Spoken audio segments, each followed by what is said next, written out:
నమస్తే మిత్రులారా, నేను మీ శ్రీనివాస్ చౌహాన్ అడ్వకేట్. మిత్రులారా, ఒక కేసులోని విషయం ఏంటంటే ఒక వ్యక్తి కొన్ని సంవత్సరాల క్రితము తన పేరు మీద ఉన్నటువంటి భూమిని అమ్మి వేసినాడు. సేల్ డీడ్ త్రూ రిజిస్ట్రేషన్ ద్వారా చేసినాడు.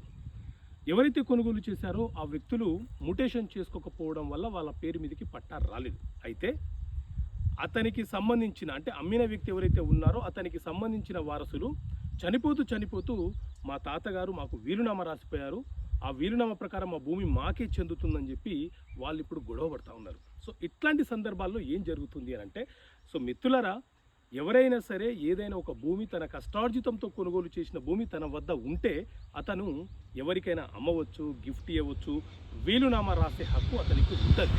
అయితే ఎవరైనా సరే ఒక భూమి త్రూ రిజిస్ట్రేషన్ ద్వారా ఎవరికైనా మూడో వ్యక్తికి అమ్మివేసిన తర్వాత మోసపూరితంగా కొనుగోలు చేసిన వ్యక్తిని మోసం చేయాలన్న సంకల్పంతో ఏదైనా ఒక వీలునామా తన వారసులకు ఆ భూమి చెందాలని రాస్తే ఆ వీలునామా అనేది చెల్లుబాటు కాదు.